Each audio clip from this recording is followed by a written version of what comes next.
Donc bonjour à ceux que j'ai pas vu. Donc sur le Sage et les Olleïta, donc plutôt côté sud, hein, donc Morbihan, Finistère. Donc vous avez le Sage, hein, donc 38 communes, 917 km². Et donc tout l'amont qui est morbihanais, hein, avec une petite frange costarmoricaine, mais vraiment à la marge. Et donc sinon, voilà, morbihanais et l'aval est finistérien avec l'Aleïta, donc qui fait la frontière entre le Morbihan et le Finistère. Donc un milieu, enfin un territoire assez rural, hein, 53 000 habitants à peu près. Euh, donc avec des particularités quand même assez fortes, hein. 1600 km de cours d'eau, donc 70% en tête de BV, c'est à peu près ce que tout le monde a, je pense. Par contre, 15% du bassin en zone humide, hein, avec des communes, une ou deux communes jusqu'à 30% de leur territoire en zone humide. Des nombreux réservoirs régionaux de biodiversité, voilà, le bassin de l'Élé est fortement connu pour la production du juvénile en saumon. Donc globalement, un bon état général du système, hein, on est en bon état partout sauf sur l'estuaire. Et donc 900 exploitations agricoles. Et donc une autre particularité aussi, c'est des prélèvements assez importants, à peu près 12 millions de mètres cubes, hein, en forte diminution. Et surtout, 65% des besoins sont industriels.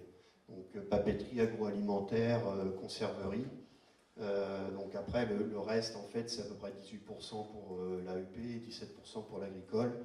Donc en tout cas, une pression industrielle très forte et donc une forte pression, une forte activité économique liée à l'eau sur le territoire, qui a été, qui vient en fait irriguer beaucoup les réflexions de la commission locale de l'eau. 38 communes et 917 km².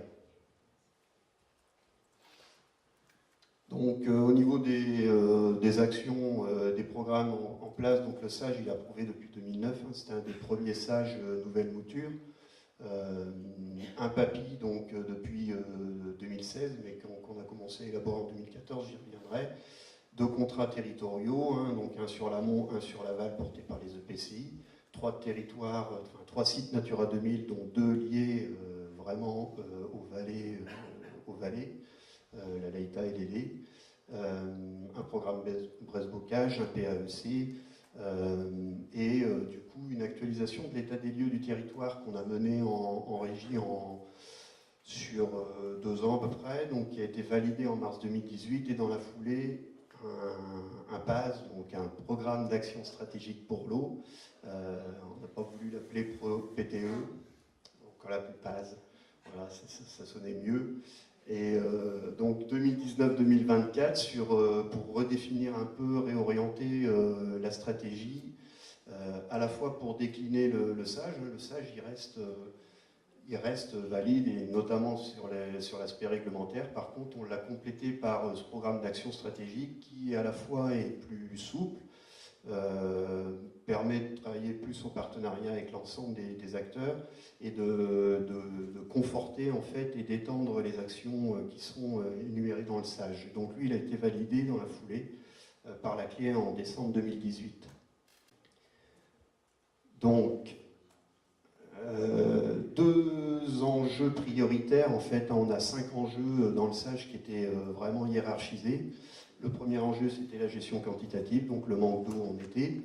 Et l'enjeu 2, c'était les inondations et la gestion de crise, hein, à savoir que le SAGE, il a été vraiment, lui, démarré lié aux inondations, mais du coup, c'est un enjeu qui est passé en deuxième position. Donc nous, on a mené dès 2010, en fait, hein, dès le démarrage du SAGE, des actions sur bilan besoins ressources et DMB. Donc on a beaucoup mobilisé le CRECET d'ailleurs à cette occasion-là, puisque on s'est un peu lancé dans l'aventure des DMB avec pas mal de surprises.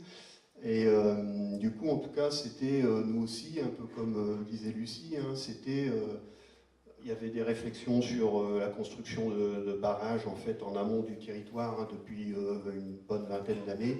Et donc c'était en gros, pendant des périodes de crise, il y avait vraiment des difficultés. Donc nous aussi, il n'y a pas eu de grosse crise depuis 2003, donc il n'y a pas eu de grosses difficultés pour l'instant. Mais en tout cas, c'était est-ce qu'on peut descendre en fait sous le 10e du module sans impacter le milieu aquatique, puisqu'on a vu c'était quand même c'est une richesse sur le territoire. Et puis le pendant, c'était les inondations, évidemment, avec pas mal d'inondations à Quimperlé, 95, 2000, qui ont fait qu'on s'est lancé dans une étude de ralentissement dynamique de crue. Donc toutes ces études structurantes se sont déroulées en fait de 2010 à 2013 à peu près. Et donc ont permis quand même de structurer derrière un peu la stratégie. C'est-à-dire que sur le ralentissement dynamique, c'était est-ce qu'on peut stocker en amont, par quel type d'ouvrage.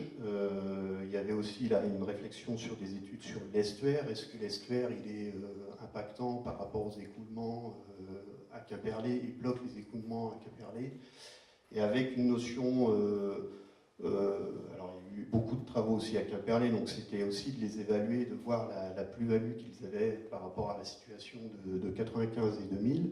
Et puis un objectif fort en fait du SAGE, c'est qu'on s'intéresse aux réductions de crues, enfin de risques d'inondation liés à des faibles périodes de retour, donc 10-20 ans. Il est inenvisageable en fait de lutter contre les crues cinquantennales par exemple, c'est pas du tout l'objectif fixé, on sait qu'on n'y arrivera pas, les hauteurs d'eau à Quimperlé sont trop importantes, donc du coup c'est vraiment quelque chose de très structurant aussi de lutter contre ces faibles périodes de retour. Donc très vite sur la gestion quantitative, en fait, le bilan besoin ressources, en fait, et les DNB, ils n'avaient pas, nous, quand on a discuté, quand on a réfléchi autour de ça, on n'avait pas derrière vraiment la perspective changement climatique. En fait, c'est pas trop été intégré dans la réflexion. On s'intéressait à la prospective des prélèvements, etc., mais on n'avait pas pris vraiment en compte ça. Mais par contre, ça permet quand même de montrer qu'on n'a pas un réel déficit structurel sur le territoire, mais plutôt des difficultés ponctuelles. Et en tout cas, ça a permis aussi de confirmer le débit réglementaire au 10e du module, partout. Donc ça, c'était quand même structurant, puisque l'étude DNB nous a montré quand même que ce qui était plutôt dommageable sur le bassin, c'était la fréquence de survenue des bas débits plutôt que des bas débits, des très bas débits de manière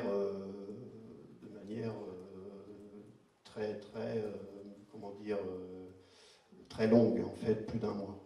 Donc, du coup, volonté de caler le 10e du module comme débit réglementaire et une vigilance accrue sur tout nouveau prélèvement en fait, qui serait autorisé. Et donc d'écarter définitivement, en fait, la principale conclusion de cette étude, c'est que on ne parle plus de barrage en amont, en tout cas. Et sur les inondations, le constat, c'est que de toute façon, Quimperlé est très fréquemment inondé, dès la Q5. Sera toujours inondable. Et donc, il n'y a pas de solution unique. La réflexion sur les ralentissements dynamiques de crue ont montré qu'avec 2-3 grands ouvrages donc de 9-10 mètres de haut, on stockait pas mal de volume, mais on baissait très peu la ligne d'eau à Quimperlé pour des montants assez importants. Et donc, nous, de toute façon, les analyses multicritères et coûts-bénéfices étaient défavorables. Et donc, du coup, là, à partir de ces deux études structurantes, en tout cas, la volonté de la clé, ça a été de surtout ne pas artificialiser le territoire. Le territoire, il est en bon état, il fonctionne bien, et du coup, c'est plutôt ça qu'il faut encourager pour, du coup, lutter contre les à-coups hydrauliques, que ce soit le manque d'eau ou le trop d'eau. Et donc, s'appuyer sur un panel d'action douce et conforter la valeur patrimoniale du PV. Donc du coup,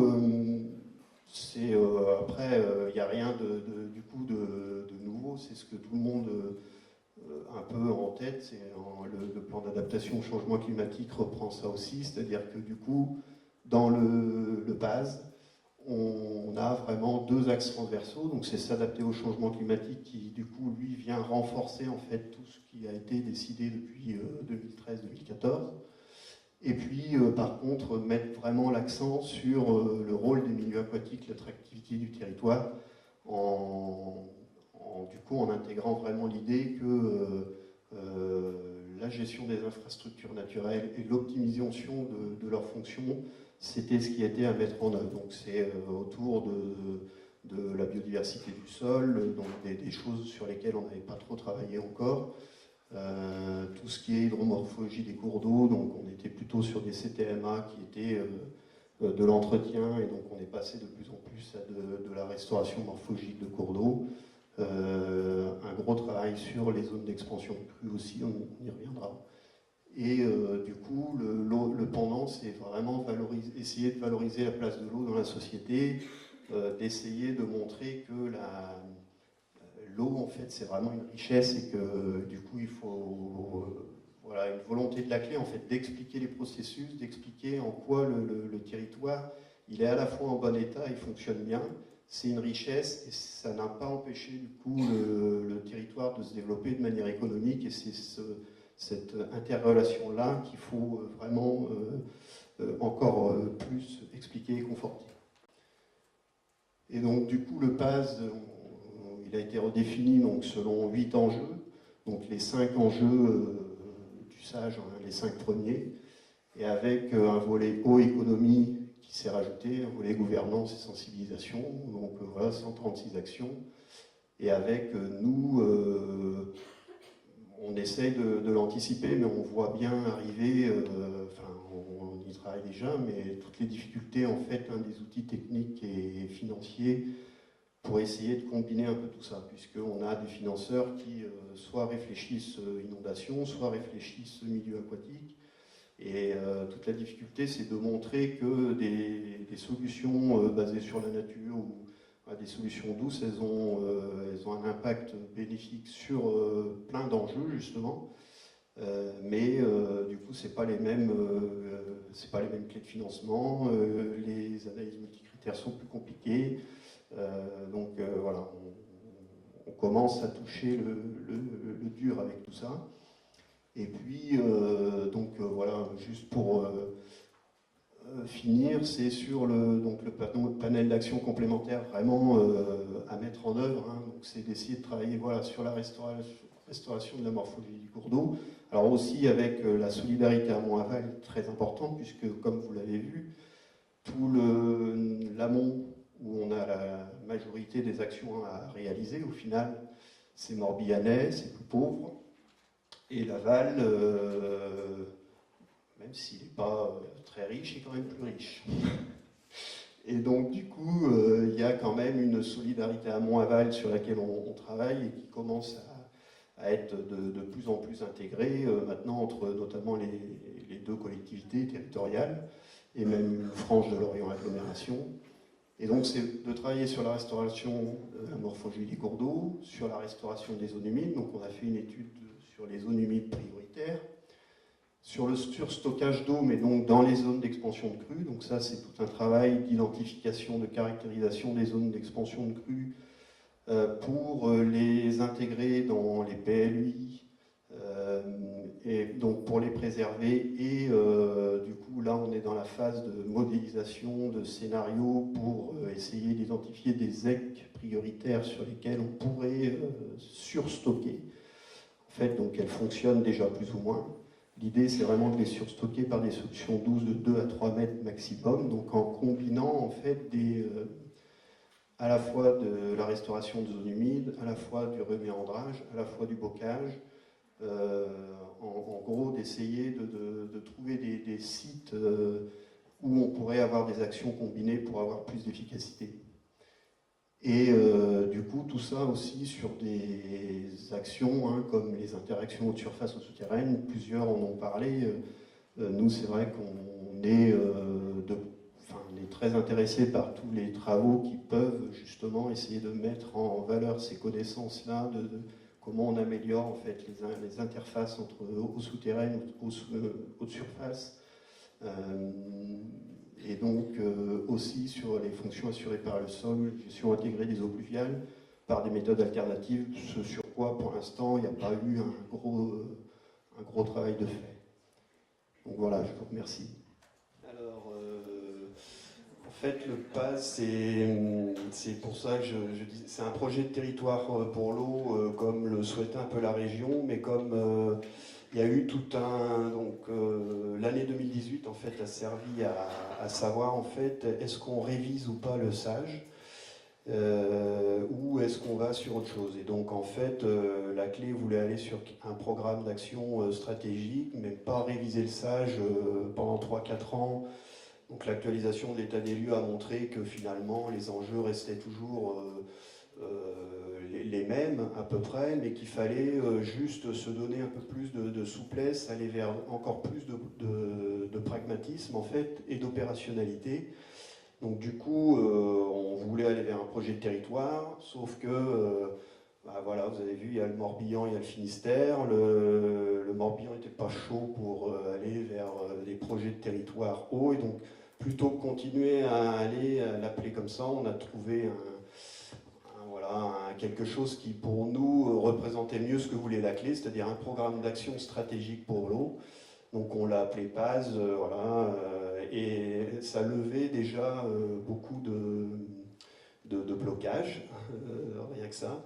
Et donc l'idée, c'est vraiment qu'on a le SAGE et le PAS à coller. En fait, le PAS, il est ni plus ni moins qu'une déclinaison concrète du SAGE, et par contre, il aborde de nouveaux enjeux. Donc c'est ça qui est intéressant, c'est-à-dire l'eau et l'économie, le volet gouvernance, tout ce qui est sur le sol, etc. En tout cas, ça donne la feuille de route, une nouvelle impulsion d'action, mais de manière plus souple en fait que si c'était inscrit dans le SAGE, où il aurait fallu regarder chaque virgule à la lettre. Donc là, en tout cas, c'est beaucoup de choses, c'est tout un chantier en fait ouvert. Il y a beaucoup de choses très innovantes sur lesquelles on n'a pas du tout commencé à travailler, hein, donc il va falloir bâtir des méthodologies de travail avec les différents acteurs. Donc c'est tout ça en fait qui a à tisser, mais en tout cas le champ au moins est complètement ouvert. Et donc voilà ce qui est le PAS, donc c'est la nouvelle définition de la stratégie. Alors maintenant, comme on vient de nous inventer une feuille de route de la clé, pour nous, la vraie stratégie c'est le PAS. Bon, la feuille de route, c'est la cuisine qu'il va falloir faire pour rationaliser les moyens pour y arriver, mais en tout cas, voilà, ça redonne en tout cas une dimension opérationnelle et une nouvelle impulsion pour les actions à venir.